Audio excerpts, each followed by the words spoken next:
And now I'd like to welcome my friend and colleague, Amy Freeman, who runs the Brooklyn Consortium, as we share some highlights from our work this past year.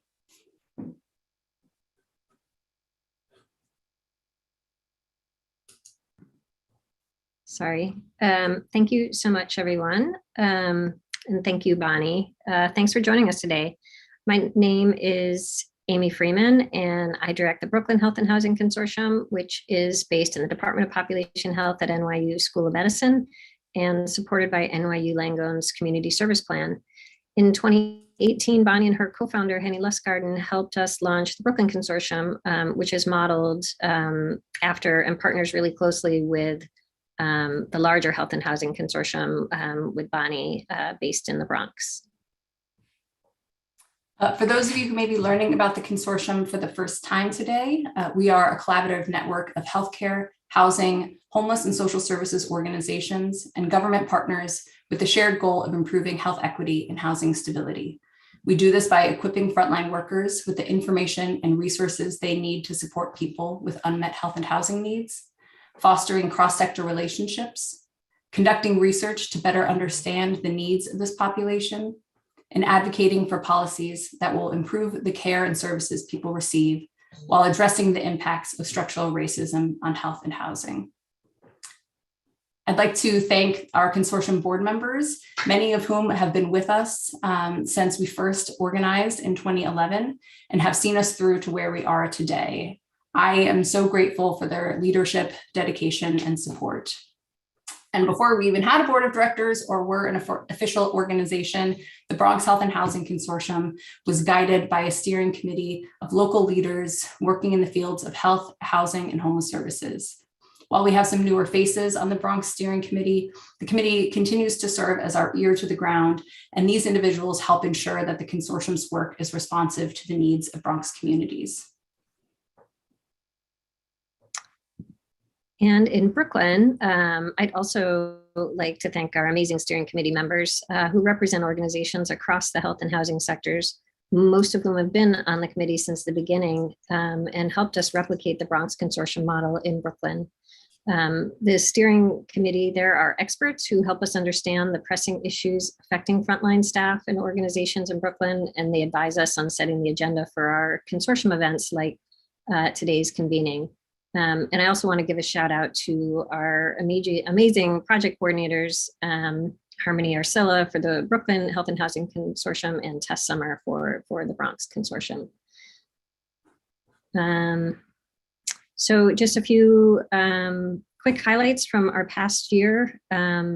We organized our first Flipping the Script event in July, along with our colleagues at Prescription Home, Humans NYC, and the Health by Housing Lab. This event provided a unique opportunity for people who have experienced homelessness to teach healthcare professionals about how homelessness has impacted their health, their experiences with the healthcare system, and how the healthcare system could better meet their needs.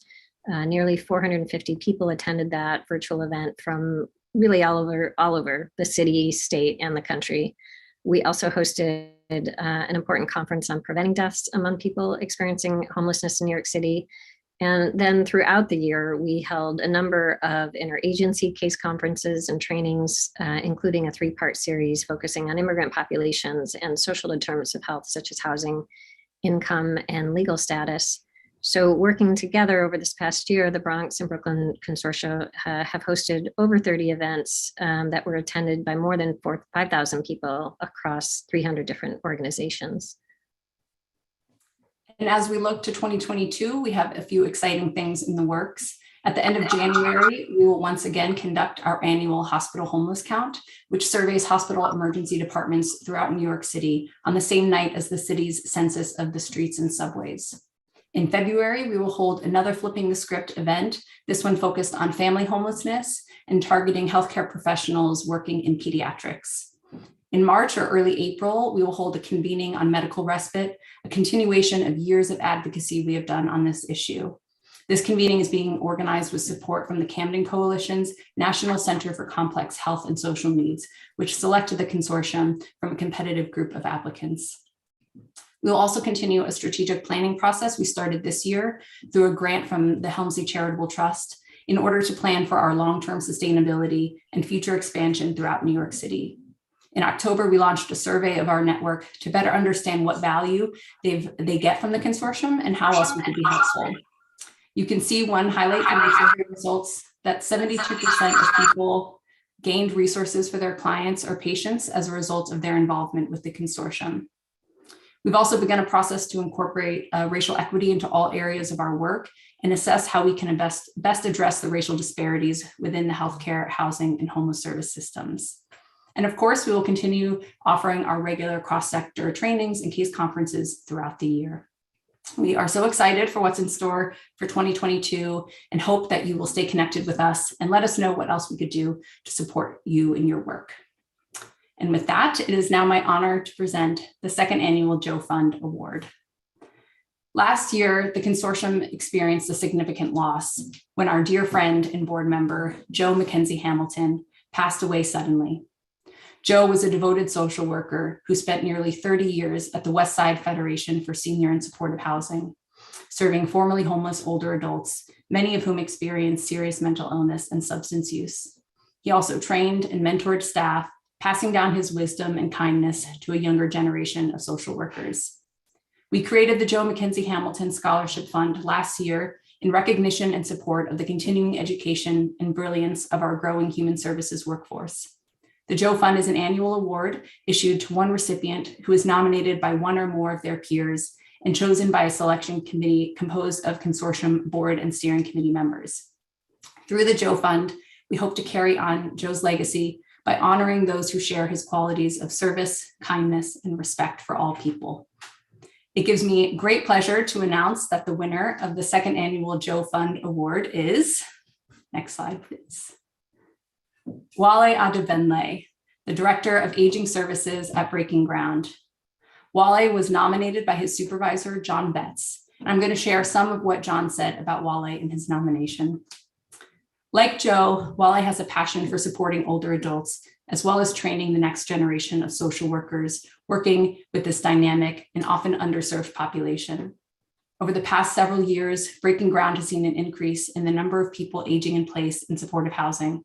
Wale was brought on board to start an aging services team to meet the needs of these folks. And over the past 2.5 years, he has built the program from nothing into an indispensable part of Breaking Ground's service portfolio. He and his small team have provided over 1,000 hours of services to over 270 individuals. And Wale did all of this while providing supervision to a total of 24 interns from schools across New York City and facilitating or arranging over 50 training sessions for staff and clients across the organization. Wale truly represents the qualities and professional dedication of our dear friend, Joe. And I'm delighted to welcome Wale to the virtual stage to say some words. And since we aren't together here in person to cheer for Wale, please give him some love in the chat box so he can feel the support and encouragement of his colleagues. Wale, welcome.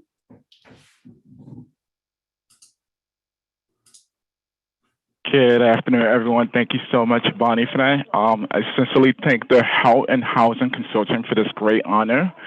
I thank my supervisor, John Betts, Assistant Vice President of Program Development and Innovation at Breaking Ground, for nominating me and for his steadfast support. This award means quite a lot to me, not only because it recognizes my work and our work at Breaking Ground, but especially because it shows increased recognition of the importance of specialized services for our older adult. That's truly amazing. It shows that I and this work have come a long way since I began back in 2019. I want to share brief about my journey as well as the development of our specialized service for older adult at Breaking Ground.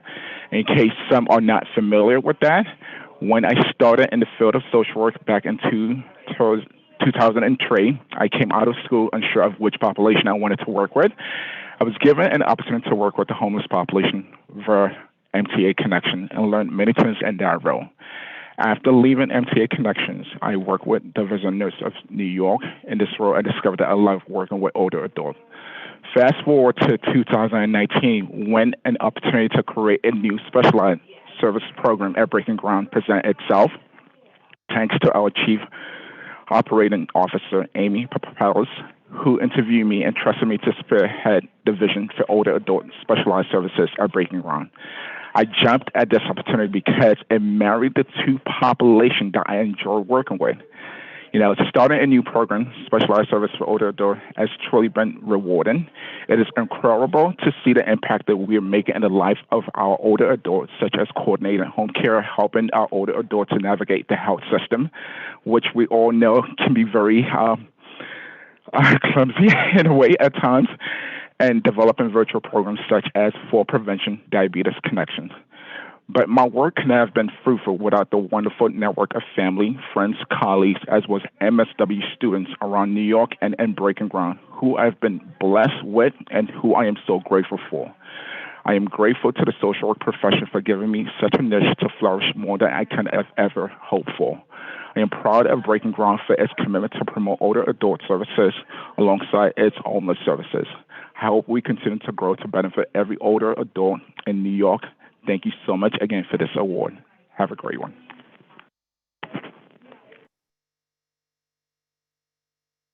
Thank you so much, Wally. We're just so thrilled that you received this award in honor of our colleague, Joe Mackenzie Hamilton, and just in honor of all of the staff like you working so hard and doing such great, important work. I hope you're seeing all of the love in the chat box.